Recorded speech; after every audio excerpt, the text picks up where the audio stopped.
لوگ کہتے ہیں کہ حضرت ابراہیم علیہ السلام کے کوئی اولاد نہیں ہوئی۔ حضرت ابراہیم علیہ السلام نے دعا کی کہ اے اللہ مجھے اولاد عطا فرما، میرا وارث عطا فرما۔ بڑی منتوں اور سماجتوں سے لڑکا پیدا ہوا اسماعیل۔ جب لڑکا سیانہ ہوا، غور کیجئے، بڑھاپے کی چھڑی ہوتا ہے لڑکا، آنکھوں کی بصارت ہوتا ہے لڑکا، ریڑھ کی ہڈی ہوتا ہے لڑکا، اس لڑکے کو موتی لٹا دیتے ہیں، لیکن لڑکے سے دستبردار نہیں ہوتے۔ نعمت نہیں دنیا میں پسر سے کوئی بہتر، راحت نہیں آرام جگر سے کوئی بہتر، لذت نہیں پاکیزہ ثمر سے کوئی بہتر، نکہت نہیں بوئے گلے تر سے کوئی بہتر، صدموں میں علاج دل مجروح یہی ہے، ریحاں ہے یہی روح یہی روح یہی ہے، کس طرح کھلے دل کی جگر بند نہیں ہے، گھر قبر سے بدتر ہے جو فرزند نہیں ہے۔ جس گھر میں لڑکا نہیں وہ گھر قبر کی طرح ہوتا ہے۔ بڑھاپے میں کتنی منتوں کے بعد ایک لڑکا ملا، اور جب لڑکا سیانہ ہوا اور باپ کا ہاتھ بٹانے کے لائق ہوا تو حکم ہوا کہ اس لڑکے کو ہمارے نام پر قربان کر دو۔ تو ذرہ برابر ابراہیم نے تکلف نہیں کیا اور اس لڑکے کو قربان کرنے کے لیے تیار ہو گئے۔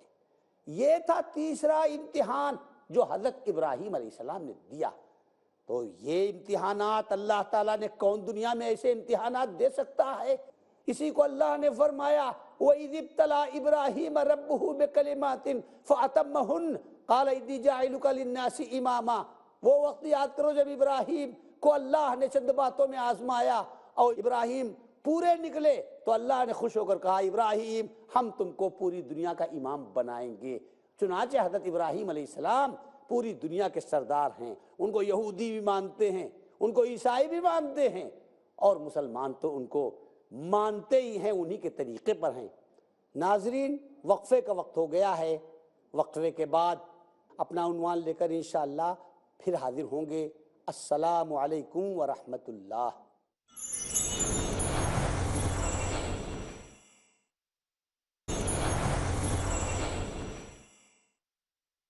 السلام علیکم ناظرین کرام، وقفے کے بعد پھر ہم آپ کی خدمت میں حاضر ہیں۔ ذرا قرآن کریم میں ابراہیم کا ذکر کرو، وہ بڑے سچے نبی تھے۔ اذ قال لأبیہ یا ابت لما تعبد ما لا يسمع ولا يبصر ولا یغنی عنک شیئا۔ انہوں نے اپنے باپ سے کہا جو بت پرست تھا اور بت تراش تھا کہ ابا اس چیز کی کیوں پوجا کرتے ہو، یہ نہ تمہاری بات سنتی ہے، نہ تمہارے حالات دیکھتی ہے، اور نہ تمہارے کوئی کام آ سکتی ہے۔ یا ابت انی قد جاءنی من العلم ما لم یاتک فاتبعنی اہدک صراطا سویا۔ ابا اللہ نے مجھ کو ایسا علم عطا کیا جو تم کو نہیں دیا، یعنی اللہ کی طرف سے میرے اوپر وحی آتی ہے، اللہ کے پیغامات آتے ہیں۔ ابا اللہ کا علم میرے پاس آتا ہے، میرے طریقے پر چلو، میرے کہے پر چلو، انشاءاللہ سیدھا راستہ پکڑ لو گے۔ یا ابت لا تعبد الشیطان ان الشیطان کان للرحمن عصیا۔ ابا آپ شیطان کے طریقے پہ چل رہے ہیں، شیطان کے طریقے پہ نہ چلیے، شیطان اللہ کا نافرمان ہے۔ یہ خانہ کعبہ جس کے 40-30 لاکھ انسان ہر سال حج کرتے ہیں، یہ 30 لاکھ حاجی جس گھر میں جاتے ہیں اس گھر کو حضرت ابراہیم علیہ السلام نے تعمیر کیا تھا۔ وَإِذْ قَالَ إِبْرَاهِيمُ رَبِّ اجْعَلْ هَذَا الْبَلَدَ آمِنًا وَاجْنُبْنِي وَبَنِيَّ أَن نَّعْبُدَ الْأَصْنَامَ رَبِّ إِنَّهُنَّ أَضْلَلْنَ كَثِيرًا مِّنَ النَّاسِ فَمَن تَبِعَنِي فَإِنَّهُ مِنِّي وَمَنْ عَصَانِي فَإِنَّكَ غَفُورٌ رَّحِيمٌ۔ ابراہیم نے اللہ سے دعا کی کہ اے اللہ اس شہر کو یعنی مکے کے شہر کو امن والا شہر بنا دیجئے، اور میری اولاد کو اور مجھ کو بت پرستی سے بچائیے۔ بتوں نے انسانوں کو بہت گمراہ کر دیا اور راستے سے ہٹا دیا۔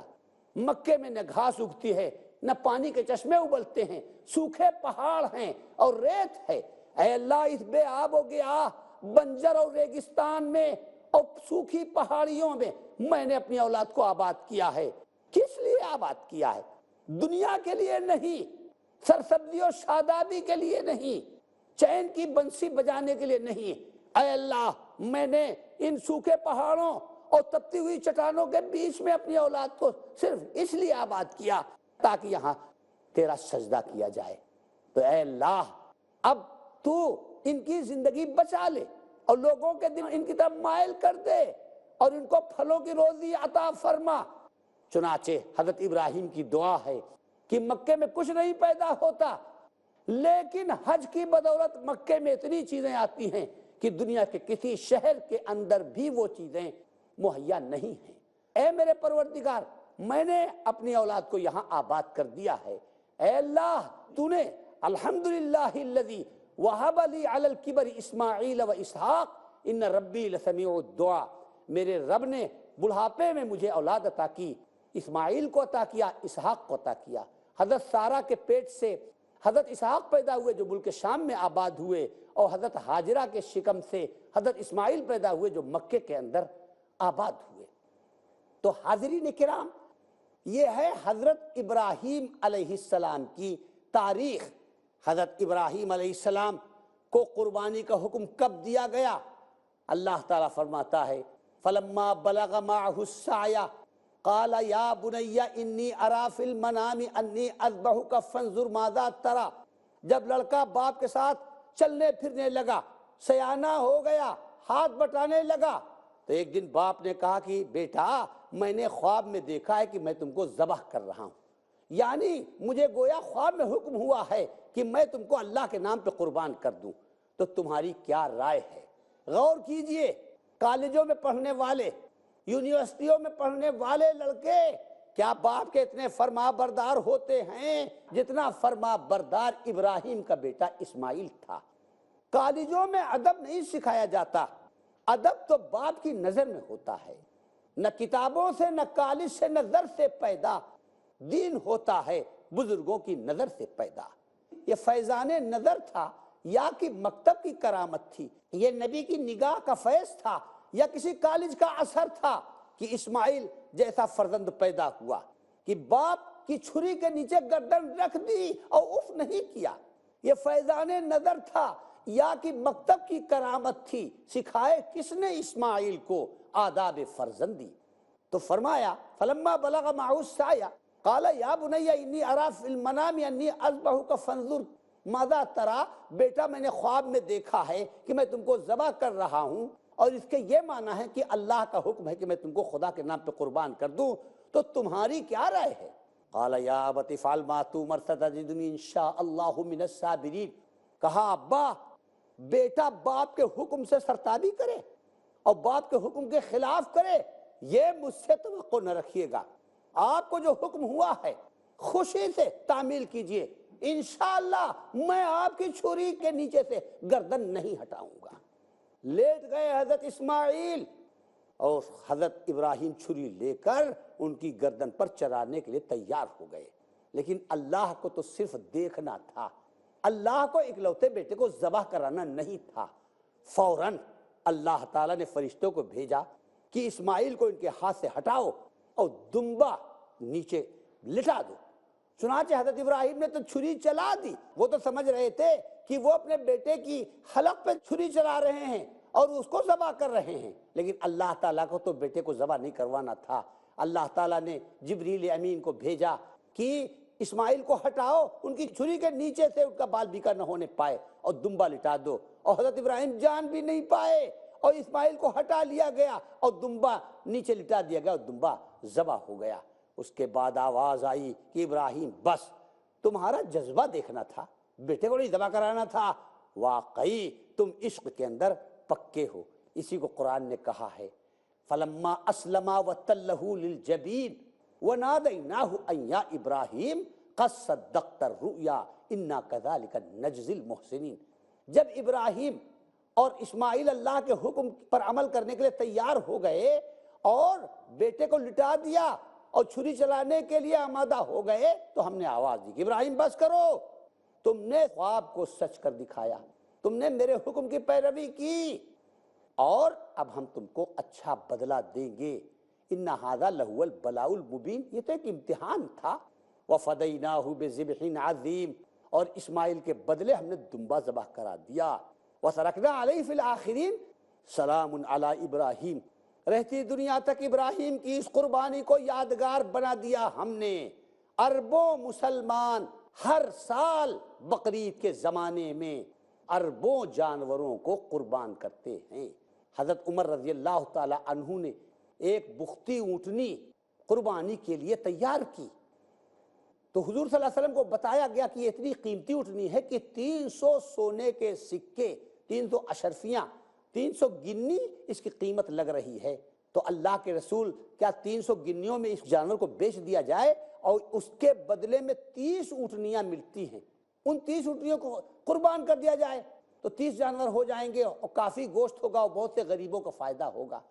حضرت نے فرمایا کہ اللہ کو گوشت نہیں درکار ہے، اللہ کو ہڈیاں نہیں درکار ہیں، اللہ کو کھال نہیں درکار ہے، اللہ کو قیمتی جانور درکار ہے۔ اللہ تمہارا عشق دیکھ رہا ہے، اللہ تمہاری محبت دیکھ رہا ہے، اللہ تمہارا جذبہ دیکھ رہا ہے، قیمتی جانور ہی اللہ کے راستے پہ قربان کرو۔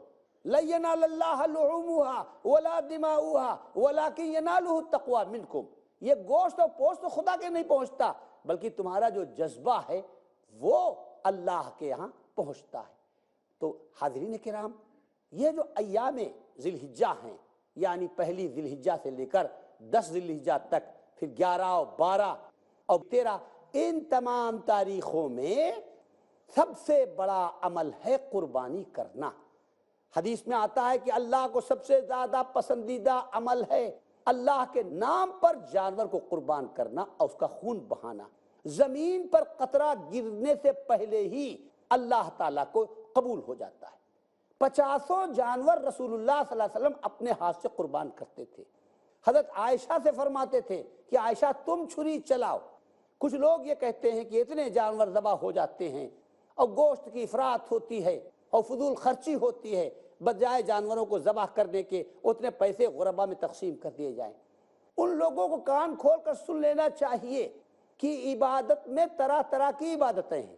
ایک نماز کی عبادت ہے، زکوٰۃ اس کی جگہ نہیں لے سکتی۔ ایک زکوٰۃ کی عبادت ہے، نماز اس کی جگہ نہیں لے سکتی۔ ایک روزے کی عبادت ہے، زکوٰۃ اور نماز اس جگہ پر نہیں آ سکتے۔ الگ الگ عبادتیں ہیں۔ اسی طرح سے قربانی کی عبادت ہے۔ اسلام کی مثال ایک چمن جیسی ہے، جیسے چمن کے اندر، پھلواری کے اندر گیندے کا پھول ہے، گل دوپہری کا پھول ہے، بیلا اور چمیلی ہے، گلاب کا پھول ہے۔ اب کوئی مالی اٹھا اور اس نے کہا گل دوپہری اور گیندا اور بیلا اور چمیلی یہ زیادہ اچھے نہیں لگتے، ان سب کو اکھاڑ کر پھینک دے اور صرف گلاب رکھے، تو اس چمن کے اندر رونق آئے گی؟ نہیں آئے گی۔ گلہائے رنگا رنگ سے ہے زینت چمن، آئے ذوق اس جہاں کو ہے زیب اختلاف سے۔ اسی طرح اسلام میں طرح طرح کی عبادتیں ہیں، زکوٰۃ بھی ہے، نماز بھی ہے، روزہ بھی ہے، حج بھی ہے اور قربانی بھی ہے۔ کوئی بھی عبادت ختم کر کے دوسری عبادت اس کی جگہ نہیں لے سکتی۔ اگر کوئی شخص قربانی کی جگہ پر پیسے دینے کو سمجھتا ہے تو اس کی مثال اس بے وقوف مالی کی سی ہے کہ جو بیلا اور چمیلی اور گل دوپہری اور گیندے کو اکھاڑ کر پھینک دے اور صرف گلاب کا پھول رکھے، اس کو کوئی بھی دانشمند نہیں کہے گا۔ اللہ تعالی ہمیں توفیق عطا فرمائے کہ ہم حضرت ابراہیم علیہ السلام کی اس سنت اور اس یادگار کو ہر سال بقرعید کے موقع کے اوپر زندہ کریں۔ وآخر دعوانا ان الحمد للہ رب العالمین۔